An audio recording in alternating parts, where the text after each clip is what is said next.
My pleasure. Okay, it's sufficiently late. We can start now. This is yesterday. It was the Shabbos before Passover. Pesach. This coming Shabbos will be the beginning of Pesach, and so now we're in the week lead up to Pesach. And the Shabbos before, throughout the world, is known as Shabbos Hagadol, Shabbat Hagadol, the Great Shabbos. Now, why? And that's no matter what country you're in, if you're in a community that adheres to Jewish tradition, Sephardic, Ashkenazic, wherever you are, everyone has the same tradition that the Shabbos prior to Pesach, before Pesach, has this appellation, this moniker, Shabbos Hagadol. And the question is why? Actually, it's not so clear. It's not Talmudic, but I want to get into this a little bit, not only into the Talmudic reason or the technical reason of why, but some of the spiritual guidance. So I'm going to share a screen, what I sent out. And this is from the Code of Jewish Law, the version of the overlay of the founder of Chabad, Rabbi Mendy. And he writes like this: you call the Shabbos before Pesach Shabbos Hagadol, or Shabbat Hagadol, which means the Great Shabbos. Why?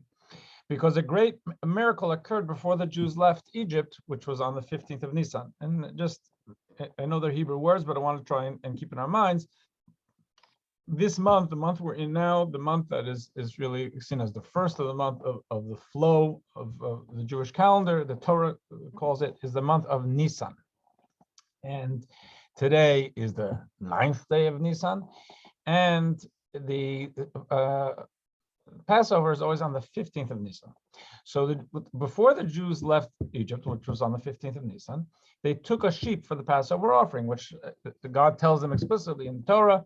We see it in the Torah, tells them on the 10th of Nisan, take a sheep. I spoke about this yesterday in Shul. We're not going to get too much into this, but this was part of the process. They prepare for the Passover offering by selecting sheep, taking it and tying the sheep, and it was to their bedpost, it says, or outside, to make sure to not to hide what they're doing.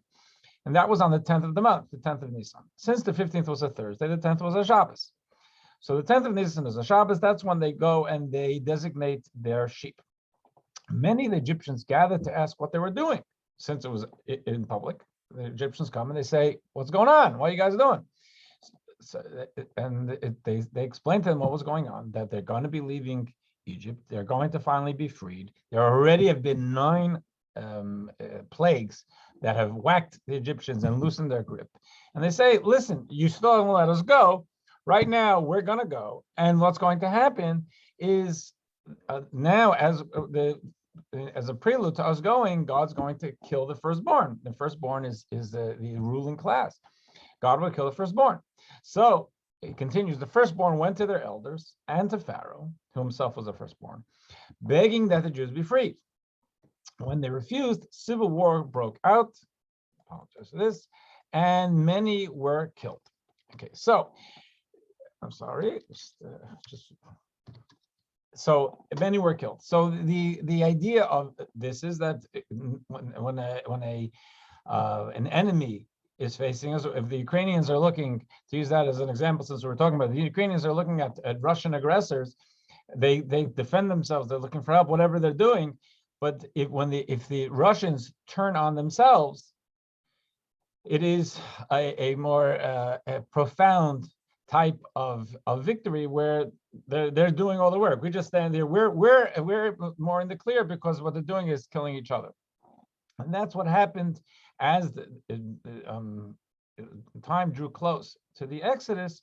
There was this civil war. The firstborn who were a powerful, again, a ruling class, were at war with the political leaders who were not firstborn, those who weren't firstborn, over whether or not to free the Jews. So it was a special day. Now, why is that more of a miracle than any of the other miracles that went on? That we call this the great. It was a great miracle. I'm not going to get into that, but this is the standard reason why it's called Shabbos Hagadol. Now, that's one thing. But once we've established it as a special day for a specific reason. There is a tradition that, and this is if you, in the old days, I would say if you opened up the Jewish press or some of the observant Jewish newspapers, you would probably see ads. You used to see ads for a rabbi's sermon, this rabbi's sermon in this synagogue or in that synagogue, the Shabbos HaGadol sermon, because it was like that was like one of the big sermons of the year, the Shabbos HaGadol sermon. Today, I'm sure you can do it online. It's not I'm not as familiar with that medium as I used to be with newspapers, but it is a common idea. This Shabbos HaGadol sermon. Now, the sermon isn't necessarily connected to the idea of the miracle that happened then. Although people would say that the rabbi's sermon is extra long, that's what we call this the Great Shabbos, because it's a great long sermon. But the idea of that there is something which seems to be something of a parallel to it, that there's something special about a time, even though rabbis will give sermons all the time, that's what rabbis do. The idea of a Shabbos HaGadol sermon, a sermon in advance of Pesach, is a Jewish tradition. Okay. So the Code of Jewish Law tells us the tradition in these later generations has been that a Torah scholar lectures about Passover laws on the Shabbos before Passover, and also the laws of Sukkot on Shabbos Shuvah. Now, there are two poles, in a way, of the Jewish calendar. Every day is important, but there are two significant poles. One is the month that we just called the month of Nisan, Passover, that the Torah designates as the beginning of the flow of the months. And the other one is a month that's called Tishrei, Tishrei would be the spelling. Tishrei is the month of holidays we know in the fall. The first day of Tishrei is Rosh Hashanah. The 10th day of Tishrei is Yom Kippur. The 15th day of Tishrei is Sukkot. Then it goes on to Simchas Torah, which would be, you're talking about the 21st, 22nd, the idea of Tishrei. It's a month full of holidays. So we have two different months that are significant to us. Of course, we have different holidays sprinkled through the year, two different months that really are power-packed with the idea of holidays. So what the advice of Jewish law has been for over 1,000 years has been that the Shabbos before Pesach, Passover, the rabbi speaks, presumably about the holiday, and then Shabbos Shuvah that's the Shabbos before Yom Kippur. That's the moniker of Shabbos of return.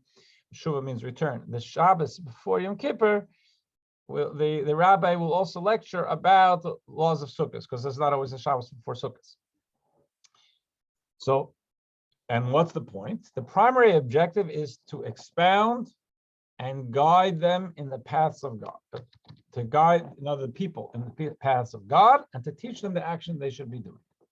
So rabbis traditionally will get up, and before these two major times when people gather together for holidays, and they will expound and guide the people in the paths of God and teach them the action they should be doing. So today we want to go through a little bit, what is the paths of God? Because the Rebbe noted that here it's plural, paths of God, and action is singular in the Hebrew of it.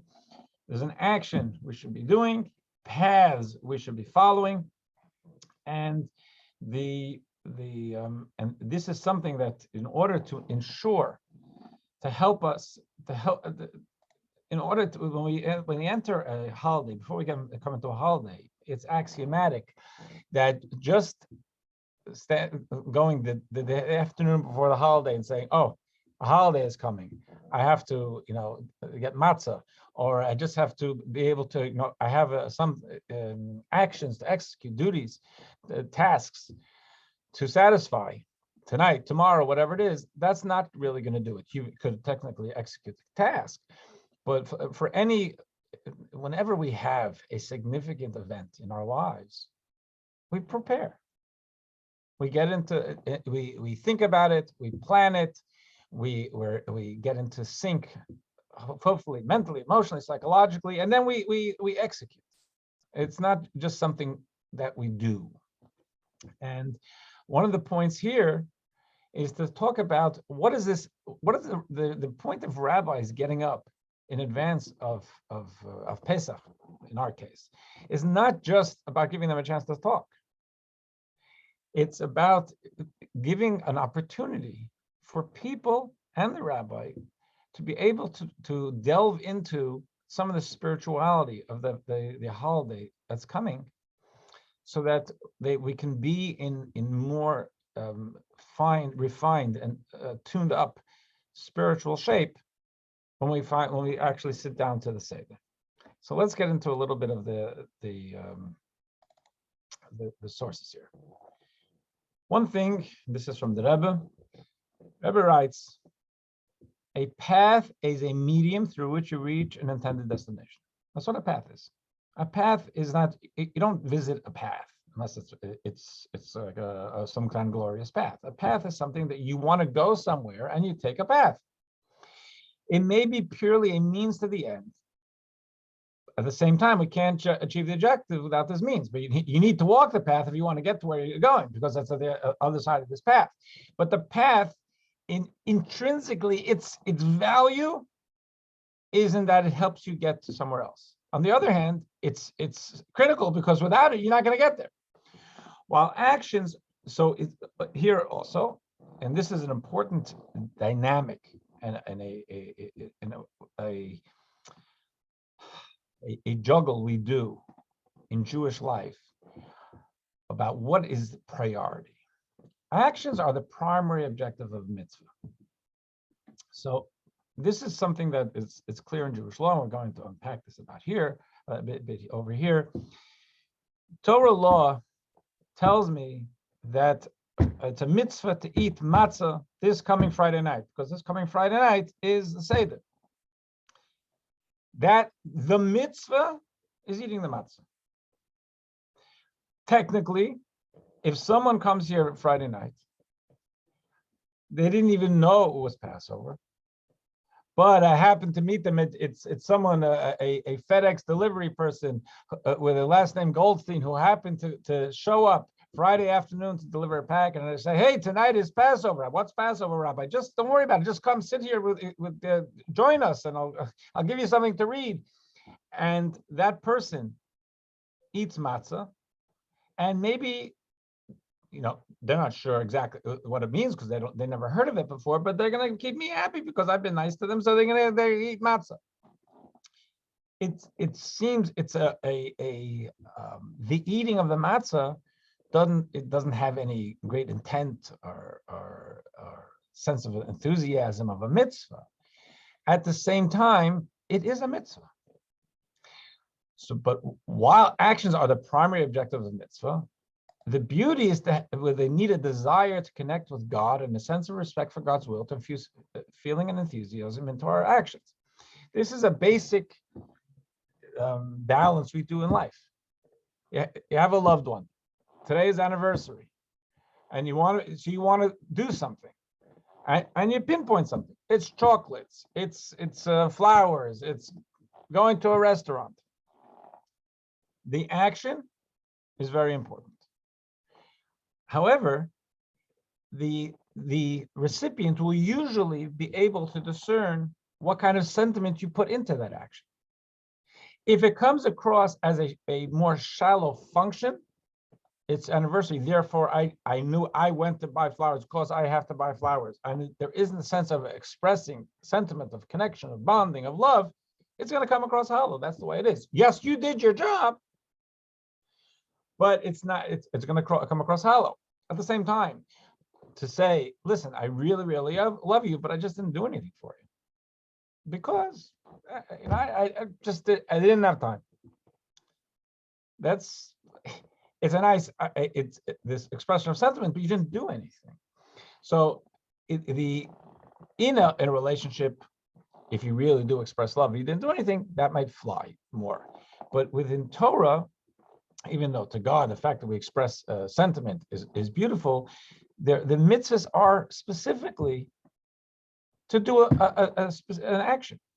So for us, if we sit all week, we have Zooms talking about the beauty of eating matzah and the spirituality of eating matzah and the significance of eating matzah, and we don't eat matzah on Friday night, we have had the mitzvah of Torah study all week, but we haven't fulfilled the mitzvah of matzah. Thinking and feeling are not actions. And Torah wants action at the end of the day. So, but the balance has to be struck.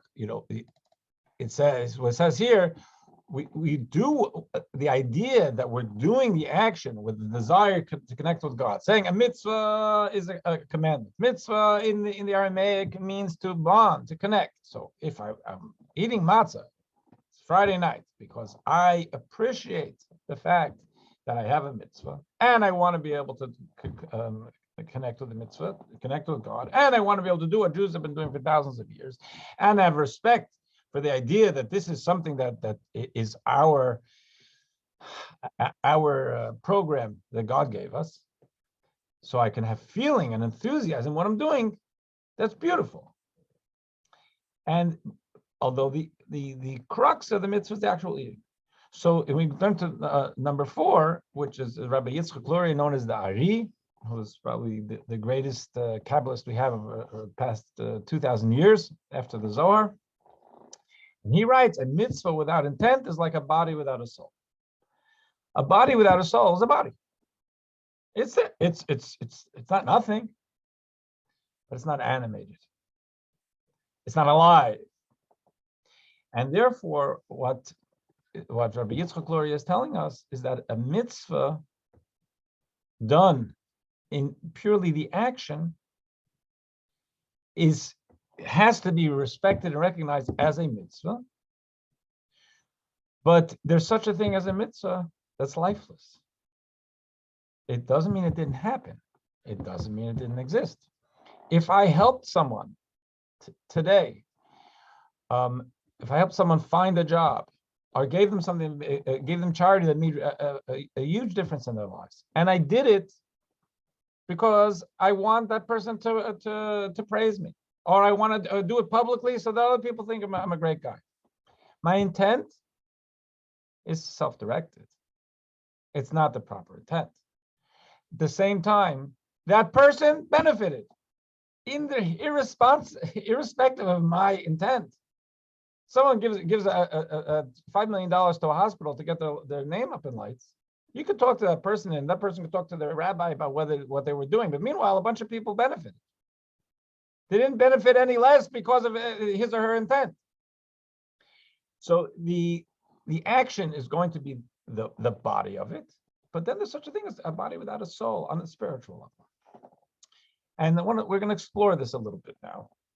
We'll go to Rabbi Shneur Zalman of Ladi, the founder of Chabad again, and he, in his book of Tanya, which is the theological textbook of Chabad thought, in chapter 38, he writes, it is expressly stated in Talmud and the codes, meaning the code of Jewish law, that meditation is not valid in lieu of verbal articulation. If a person is praying, and this is something that's pretty common, I think, in the American Jewish experience, people will go to synagogue. And first of all, many people don't know how to read Hebrew. They read English, so they'll look at the English, or they'll look at the Hebrew, even if they can. But it's usually they're reading with their eyes, not their mouth. I shouldn't say usually, I don't know. But I mean, often people will read with their eyes and not their mouth, like we read books, right? If you're reading a novel, you don't usually articulate the words, you read the words. And people will read the prayers that way too. In Jewish law, it's actually very explicit that we're supposed to physically articulate the words in a way that our own ears can hear. It doesn't have to be loud, to disturb anyone, but to speak so that we can hear ourselves. And meditation, in other words, thinking about the words, is not a valid substitute. If one recited the Shema, right, our famous prayer, in his thought and heart alone, and one has not fulfilled one's obligation, must repeat it verbally. That's the code of Jewish law. That's standard Torah thinking.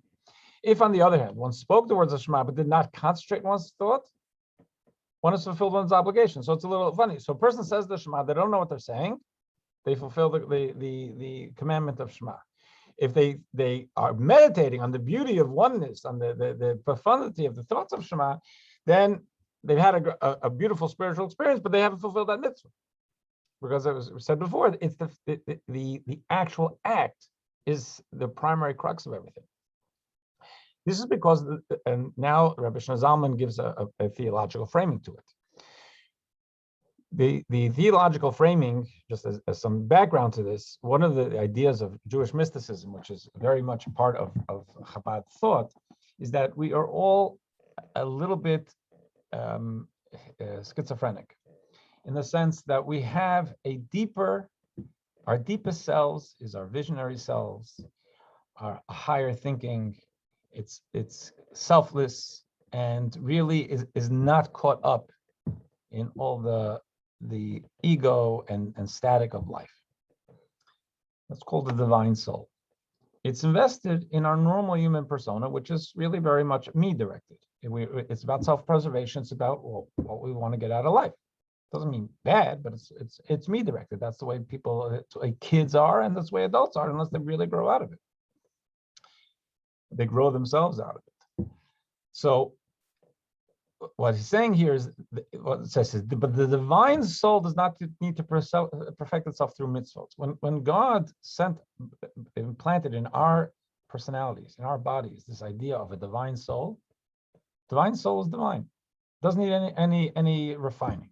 What needs refining is my human personality, what Kabbalah calls the animal soul, which is, and not that animals are bad, but animals are instinctive, and they're appetite driven, unless Pavlov gets in the way.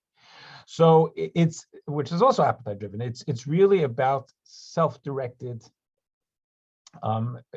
decisions in life. So that's our more animal side. We call the vital soul. We use different English words for it. That I need to refine. My body I need to refine. My bodily instincts I need to refine. But the divine soul doesn't need my refinement. So what are the mitzvot? The mitzvot are mitzvah exercises are for me to refine my human persona, my physical human persona, not so much the divine soul. So if I'm thinking about God, that's more my divine transcendent self, what I haven't really engaged my normal human psyche. So to continue, the goal of mitzvahs is to draw down godly light to perfect the vital soul in the body. Vital soul meaning the more human soul.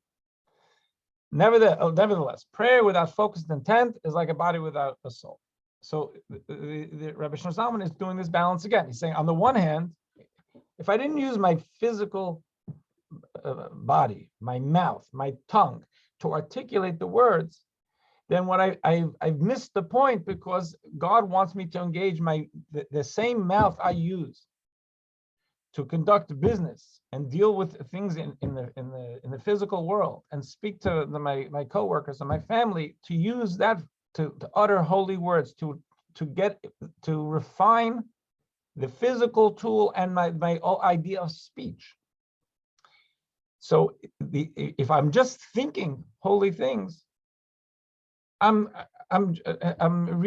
doing an end run around that, and that doesn't, it misses the point. So we have to articulate the prayers at the same, because that's the language is drawing godly light to bring the holiness of the mitzvah into my physical life. At the same time, saying the prayer without focus intent is like Rabbi Yitzchak Luria said, it's a body without a soul. Meaning, and he explains this, just as all creatures of this world possessing a body and a soul, even our material body has within it light and vitality from God for its very existence, our bodies have godliness in it. Aside from the soul, look at your hand. It exists not only as flesh, bone, and sinews, there is godliness in it. I'm not talking about your consciousness. I'm talking about the existence. Everything in the world has divinity within it. So on the one hand, everything, a body has a soul, as in our consciousness that invests itself in the body. And then it has its own soul. When the Torah describes the creation of humanity, it says that God gathered dust from the earth, created the body, and then infused the soul. So before the soul was infused, blown into Adam's nostrils, as the Torah puts it, before that, the body also had a divine spark. God created it. We can call that a soul. But it's the level of soul in the body, lifeless, is not comparable to the level of soul when a body has a soul like we are all on the Zoom. So even the materially body has within it light and vitality from God for its very existence. There's nevertheless no comparison or similarity between the quality of the light in the body and the life force. Compare that to the life force radiating in the soul of every living thing. The soul, when it's a body and a soul, like we have, like our animals have too. But this we're talking about a different level. When you say a mitzvah without a proper focus is like a body without a soul, it's saying you compare it to the level of godliness in a corpse and in someone alive.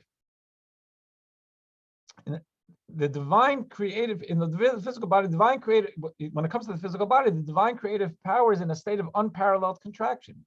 You can't see the godliness in a corpse. You see a body. But in us, hopefully we can see we're alive. The godliness shows itself. Similarly, there is no comparison between the illumination of the divine light clothed within a mitzvah action when performed without focused intent with the superior illumination of flow and the focused intent of an action mitzvah. So this is, actually someone asked something on chat. I just want to see if this is,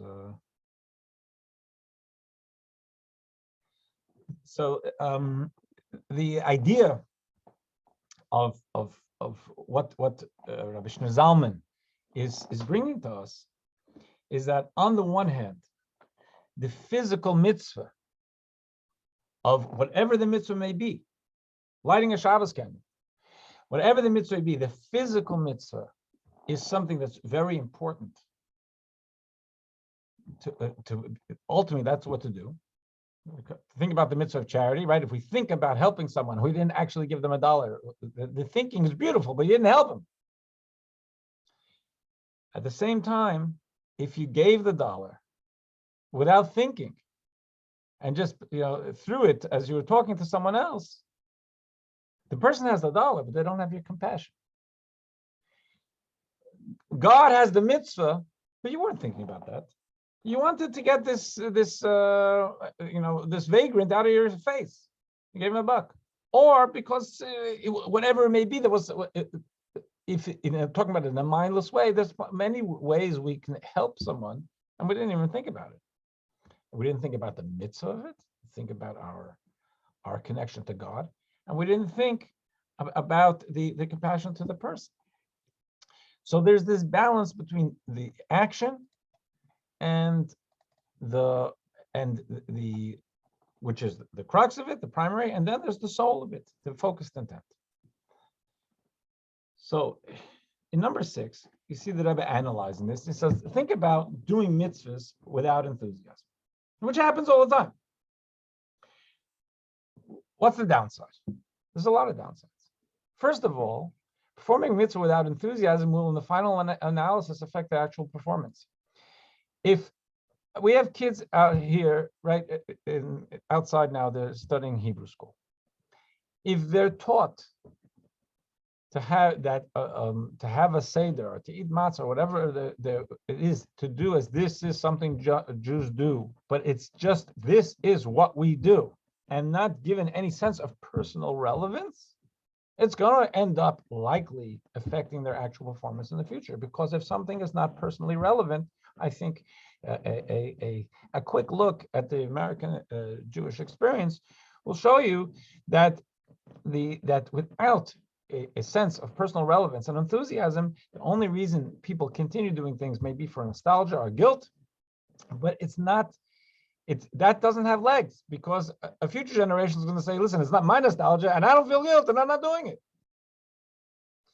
So what the Rebbe is saying is that the enthusiasm, as much as it's the path, and it's not the end, because the end is doing the action, it's critical. Mitzvah should be performed in a beautiful way, not just because it's our habit or we need to discharge an obligation. And that happens all the time in the observant community, everywhere. People get into habits. And when people get into habits, they do the things without consciousness and mindfulness. That's just life. It could be the way they eat their yogurt. It could be how they kiss their spouse before they leave to work. It could be saying I love you before you hang up on a telephone call, just because that's what we do. It happens all the time. And the idea of bringing consciousness to a mitzvah is a very, very important part of our Jewish experience, at the same time that we say that it's not the actual full objective, because the objective is actually doing it. In addition, channeling our passion into doing good things means there's less room for passionate attention to less constructive things. So that says practically, you can't have too many loves. You can't be devoting yourself to too many loves. And therefore, if one finds passion and meaning, and as I say, personal relevance and enthusiasm in doing good things, there's less space for passion and enthusiasm for things that are not so constructive, because we all know that there can be passion and enthusiasm for things that work against us physically, morally, psychologically. So choosing where to invest our passions is really a very important calculation for us to make. So here, when it comes to this, the discussion of doing a mitzvah and focusing on the fact that it has to be done, but now saying that the enthusiasm is important. The enthusiasm is important not only for the fact that the idea that if it's durability or continuity, that if we're going to consider the beauty of a mitzvah, there's more likelihood that I'll be enthusiastic, and the people I teach will be enthusiastic, and help them find personal relevance. Then it's not just a burden or a task or a tradition of something that my grandparents did, but it's something that is my Torah and my matzah and my observance and my meaning. That's the way it goes forward.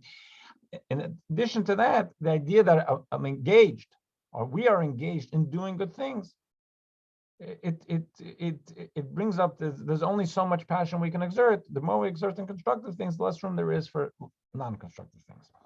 So what we really want to do is to feel a genuine desire for closeness with God and deep respect for our Creator. And these are paths which help us achieve our objective of full-bodied mitzvah living. Okay, so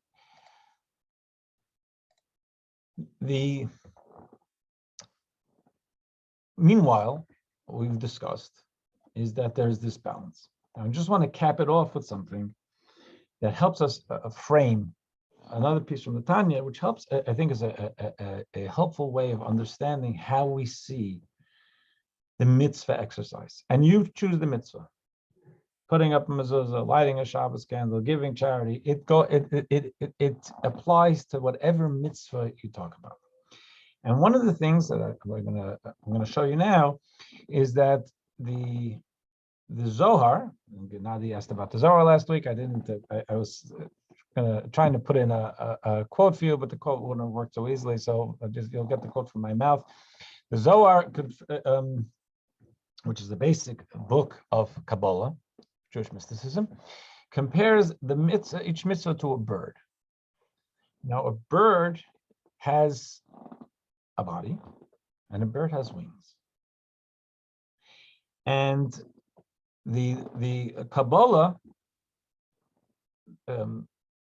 looks at the action of our mitzvah as the body of a bird we're creating, and the wings are the sentiment, the enthusiasm, the consciousness we invest, which lift the mitzvah aloft. Right? The wings let the bird fly. So there's the body, and then there's the wings. Now, before we get into the text, I just wanted to give a word of preface. In Jewish law, we may be used to the word kosher and treif. Okay, kosher is kosher, treif means non-kosher. Treif actually doesn't mean non-kosher technically. The word treif is a Yiddish I don't want to use the word bastardization, but it's kind of a Yiddish corruption of a Hebrew word. The Hebrew word is treifa. What does treifa mean? The Torah tells us that we should not be eating, that if we're going to eat animals, we have to properly slaughter them. So there's the species. We have to check the species. It has to be a kosher species. Split hooves and it's good. And then there's also, it has to be properly treated. In other words, properly slaughtered. And the language, one language of the Torah is that we do not eat an animal that has been attacked and torn in the field. Treifa means torn, ripped apart. That's what treifa means. So what does treifa mean? It means that it wasn't properly killed. It's killed by another animal. We don't eat roadkill. We have to properly slaughter in the way we do it, and that's the only way. That's what treifa means. So technically, there's no such thing as treif or cheese or whatever it is. It's talking about an animal, and it's about the properly killed. Again, I have no problem with calling treif kosher or whatever. It makes it a lot easier for people. But I'm just telling you, drilling down what it means. Now, one of the things is that means that an animal has to be judged healthy before we slaughter it, because if we slaughter an animal that is mortally ill, that means in its own way it's been torn, not by another animal, but it's by disease. So an animal, one of the things we do is we check an animal before and even after the slaughter. There are certain areas where there's a large section of Jewish law, probably 40 or 50 chapters of it, about the anatomy of animals and checking to see if there was disease or something, vital bones broken, whatever it may be, about be able to see whether this was indeed a healthy animal. And that's galat means, it comes from that also, about the how we in the inspection of the animals post slaughter. What is relevant here is that an animal without wings, Jewish law says, is not necessarily treif. An animal without wings, a bird without wings, is a bird that can't fly, but it can be a kosher bird. Slaughter it, check it. So, and if it's a kosher bird, that means it's a bird. It's not a mortally wounded bird. It's a crippled bird, but it's a bird. And then we're going to take that to the metaphor with the mitzvahs. So let's look at that a second now. So in number 7, we say respect and love for God are figuratively called wings. As I said, that's from the Zohar, those are the wings that lift the mitzvah. Without them, birds are called fledglings who cannot fly. Right? Either they don't have wings because they haven't developed, or because whatever happened. The wings of a bird are not its main components. Its life does not depend on them at all. As the Mishnah, the Talmud states, a bird whose wings were removed is kosher. It can't fly. It's crippled. But it's a bird. Rather, the main parts are its head and the rest of its body. That's Jewish law. So the wings merely serve the head and body, enabling them to fly. So now, if we have that in the metaphor of a bird, now let's take a look at what it means for the mitzvah. A mitzvah, what it means mitzvah is that the body of the mitzvah is my giving the dollar to the poor person. It's lighting the Shabbos candle. It's the putting up the mezuzah. It's the eating the matzah Friday night. That's the body of the bird, the action. My sentiment or lack thereof will determine whether this is a mitzvah that will fly, that will rise, whether it's a healthy mitzvah, or whether it's a mitzvah that can't fly. It's still a mitzvah. It's a bird without wings, but it stays on the ground. Although respect and love are also among the 613 mitzvahs, they're nevertheless they are their own mitzvah of feeling respect for God and love for God. They are nevertheless described as mere wings for the mitzvahs because the goal of love is the service of God resulting from this love. So the idea is that we need to be able to, there is this balance. We're action focused. We want to channel mitzvahs, channel concentration and enthusiasm into our mitzvahs to make them bright, alive, with wings that they can fly. Now, when we talk about, say here, the Medrash tells us, along the lines of what we're saying, that God gave us the mitzvahs so as to refine people through them. That's what the Talmudic rabbis told us, that the mitzvahs, each of the mitzvahs we're given, is a refinement exercise. They're an exercise to make us better people. And if we don't see that, then we need to learn more. But that's the point of departure, that the mitzvahs refine us. And in order for that, we need to be engaged in mitzvahs. Let me just see, 1 second.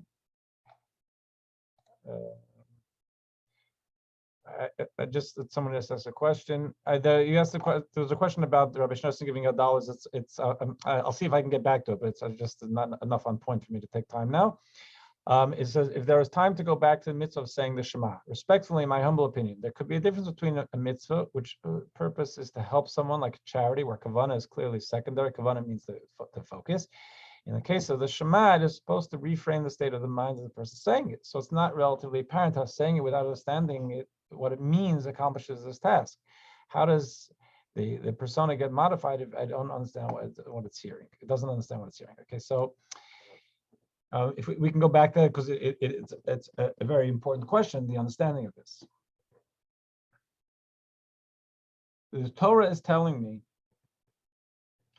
that I think the Shema is not really that different than even the matzah. If a person, the FedEx delivery person that I spoke about before, if they eat a matzah, there is refinement that comes to them. They don't know exactly what they're doing. They know that they're making. I'm telling them it's a mitzvah. They're repeating after me a bracha, a blessing, and I tell it to them, but they're kind of overwhelmed. They've never seen things like this. This is more. I can't tell you. I can point to this person and say, this is how they're refined. I must say that sometimes we'll hear from people that, it was that one time you stimulated an interest in me. I didn't even know what I was doing, but I decided to go back to study more. But you can't guarantee that. But from looking at it through God's eyes, the idea to do a mitzvah refines the body. The body was a tool for a mitzvah. That's something special to the body that is forever. And now, understanding is obviously more. In the reciting of the Shema, where there's so much, you're right, there's so much in the intent and the focus of that's in the Shema. But the bottom line of it is to recite it. And reciting the words, whether you and I see the refinement, looking through God's eyes, Torah's eyes, the idea that we're using our mouth to say holy words, it actually refines the body. And we can talk more about that, about how the effect it has on the corpse. It's going to get a little bit, we're going to get sidetracked by it, but I understand the distinction you're making. At the end of the day, it's also not something what we perceive. What the Torah is stating is saying, someone comes in here, says Shema, they're not sure exactly what they're saying, but they're following along. If they're saying the Shema, or I have a bas mitzvah today, this afternoon, we're going to say the Shema with everyone. Whether they understand or not, if they're going to join in, there's something there has been a mitzvah fulfilled. So going to 9, so this is from the Rebbe. One's connection with God. I'm sorry, it should be one's. One's connection with God should engage one's entire personality, including one's deeper faculties.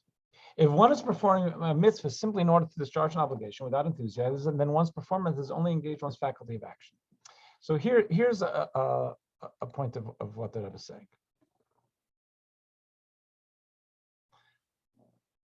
If I put up a mezuzah today, I make a blessing. I take a nail, two nails, a hammer. I knocked it in. Torah thinking, I've just done a tremendous thing. A mitzvah, a bond with God, it's explosive, it's cosmic. But I don't necessarily feel it. I don't know exactly what I'm doing. I know that my grandma's coming to visit from Boca. She's going to be disappointed if I don't have a mezuzah on. I put up a mezuzah. I went to found the Judaicist. I put up a mezuzah. I did it. I even said the blessing. I found it on Chabad.org. But it's not my thinking. There was no enthusiasm. No enthusiasm. From a Torah perspective, from God's perspective, my hands knocking in the nails, and my mouth in saying the blessing, they engaged in a mitzvah. But my psycho-spiritual self, my persona, was detached. I wasn't engaged. By being emotionally engaged in the mitzvah, by being enthusiastic about the mitzvah, by caring about the mitzvah, by understanding the mitzvah, what I'm doing is I'm pouring my mind and my emotions into my hands, where the point, that's where the nexus is. The nexus of the mitzvah is through these hands, because I'm knocking in the nails. My thinking isn't knocking in the nails. My feeling isn't knocking in the nails. They're not putting up the mezuzah. The hands are putting up the mezuzah. So do I have kind of disembodied hands putting up the mezuzah, or have I poured myself into those hands? That's the difference. So by pouring myself into those hands, I'm lifting my entire self. Because these hands just did something incredible. We could all be standing around watching me put up a mezuzah. You're not going to see any fireworks. The heavens are not going to open. You're not going to say, "Oh wow, incredible! You did a mitzvah." You're not going to do nails. Torah says it is unbelievable. Torah says any mitzvah is cosmic. So for me, and it's a bond with God. So for me to take my mind and emotions and pour it into my hands that are forging this bond with God, that's huge. So the idea, and there's a question I'm going to get to in a second.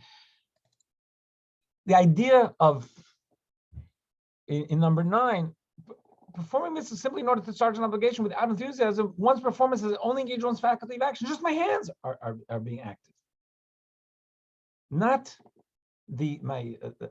my whole persona.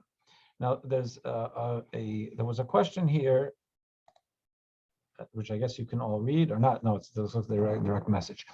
What can mitzvahs without wings get wings post facto when similar mitzvahs are performed with proper intended feelings? That's a really great question.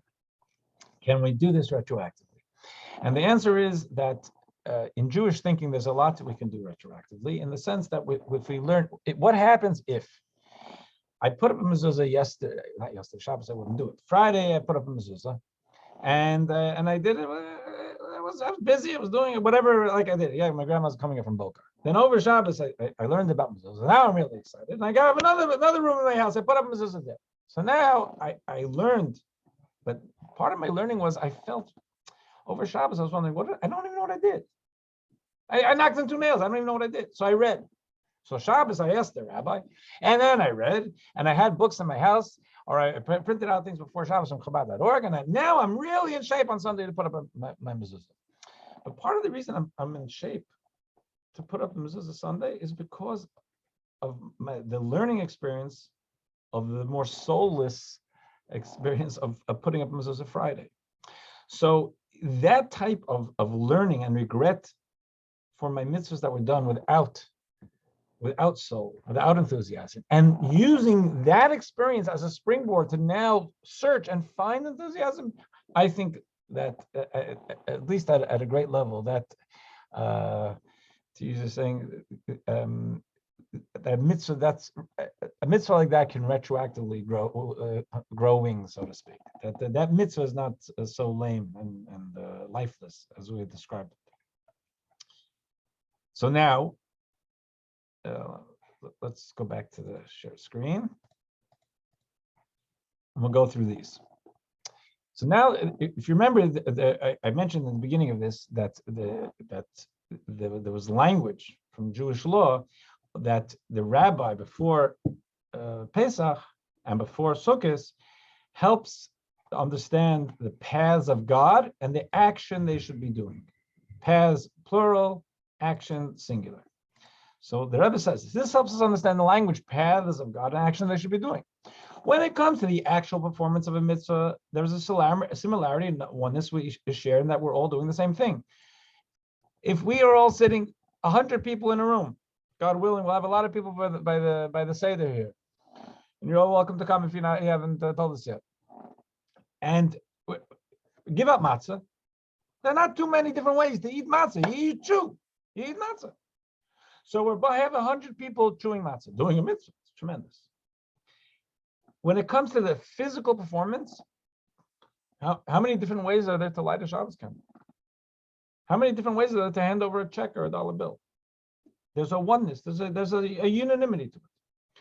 When it comes to inner dynamics, our mental and emotional approach to a mitzvah, there are many different levels. There we took paths. It's the action they should be doing. They're singular because that's the way we do it. We all do it. There's a oneness to the way we do it. But paths, as many people as exist, there could be that many paths. We all approach differently.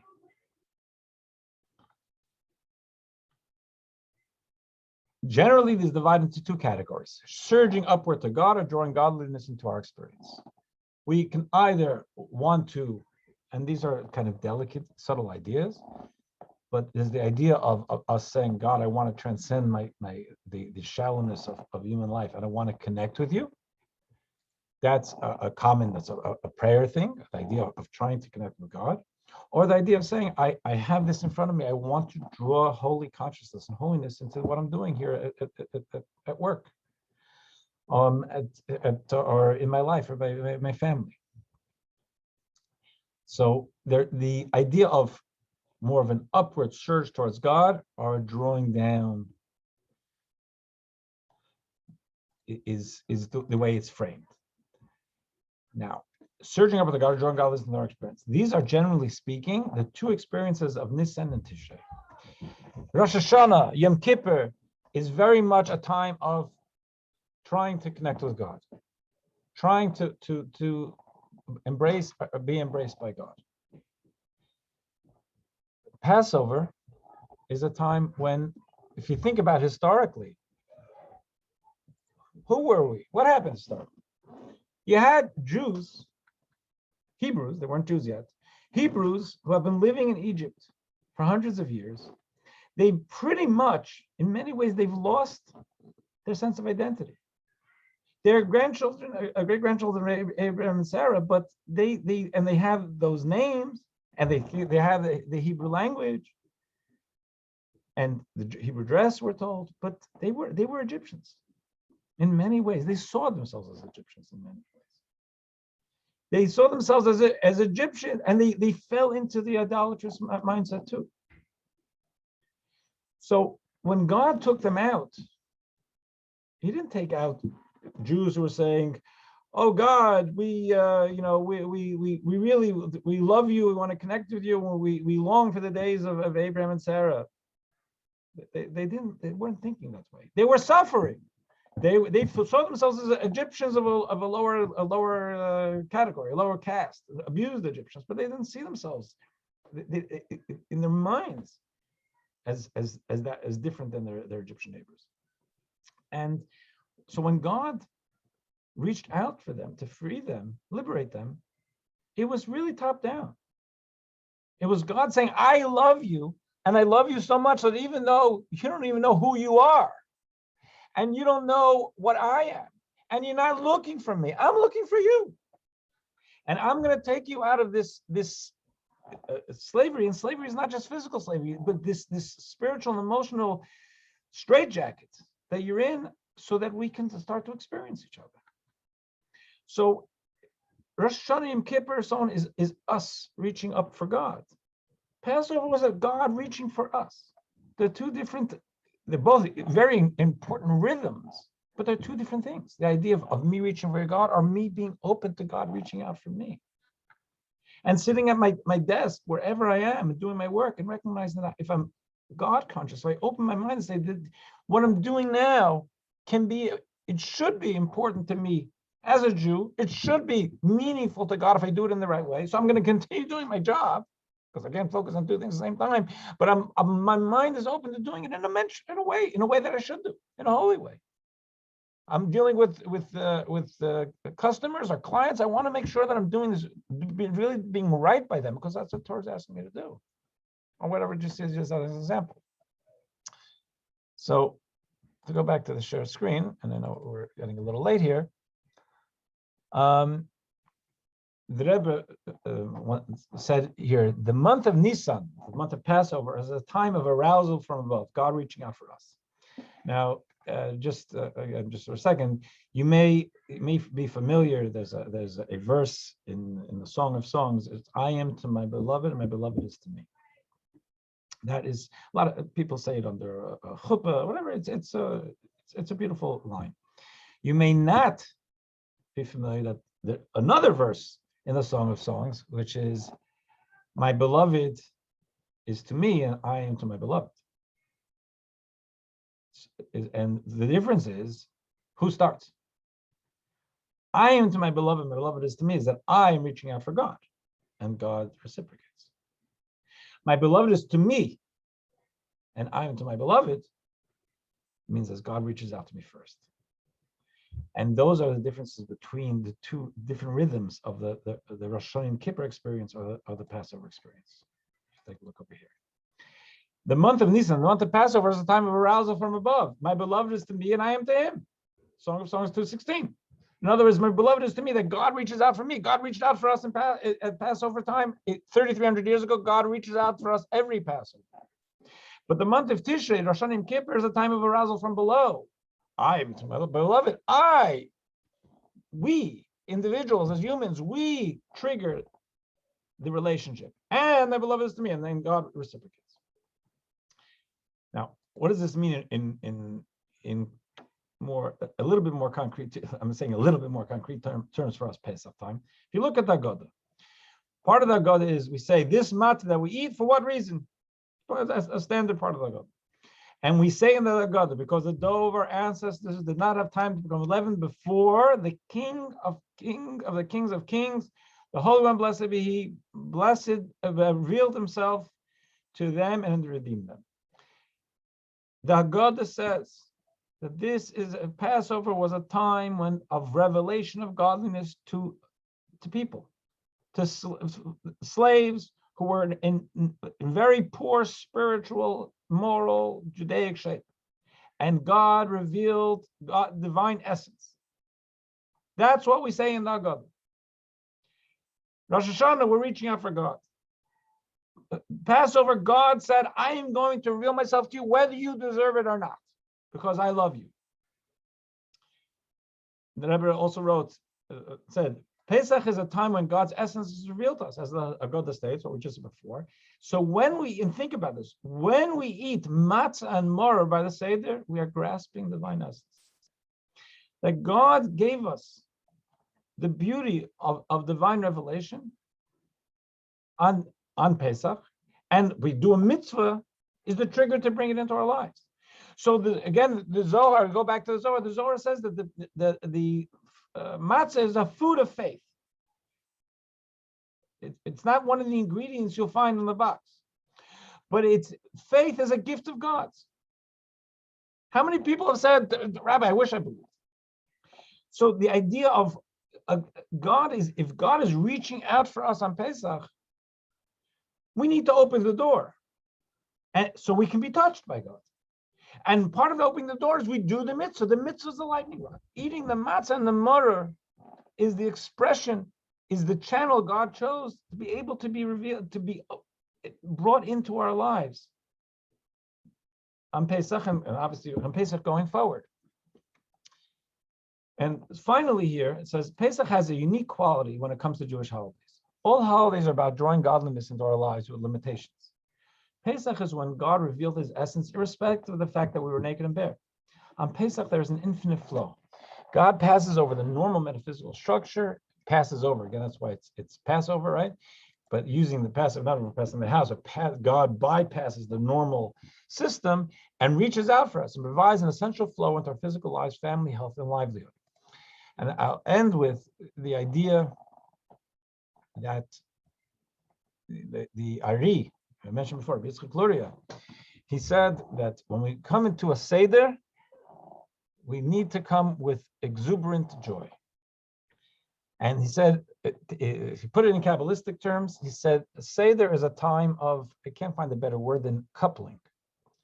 It's intimacy between us and God. And he said, as God is reaching out for us, and God is touching, is open to divine intimacy, and just waiting for us to be open. And that's why we should be full of joy. It's an incredible opportunity. So to wrap this up, what the Rebbe was saying is that the reason we have this tradition to speak on the Shabbos before Passover, or on the Sunday before Passover too, because it's, any going forward, is to be able to get ourselves into a mindset of the power of the event. That Passover is not only about getting together with people. If you are getting together with people, I know it's going COVID, and brisket and all that's great stuff. And celebrating the liberation of people whose names we don't know, and it was thousands of years ago. If that turns you on, wonderful. But the idea is that it is our creation as a people, but it's a time when God showed our ancestors how much God loves us, no matter where we're at. And it's a reenactment of that. And it's us to open the door. And we open the door by the Seder. We open the door internally. Open the door to let God in, so that we can. There's a true union that can resonate going forward. If there are any questions, I can talk about it. If not, I went long enough, huh? I wish you a wonderful Pesach. I want to mention also that tomorrow, Eric, you have a question, I'll get that in a second, but I just want to finish tonight and tomorrow, tomorrow, Monday night and Tuesday night is the 11th day of Nisan. It's the day was the Rebbe's birthday. He was born in 1902, passed away in 94, but his birthday is still a spiritually resonant day. You may have gotten emails from us about events were going on. Highly recommend it. Just take some time on a very special day to think about a human being who did incredible things to bring goodness to the world. Yes, Eric, what are you asking? Yeah, this is not really relevant to what we've been discussing, but are you going to be at home or in your office this afternoon? The mitzvah, I'll be neither. I have a Okay. Okay. Thank you. Okay, be well. Wish you a wonderful Pesach. Let me know if I can help. Thank you very much. Thank you, Rabbi. Pesach, everyone.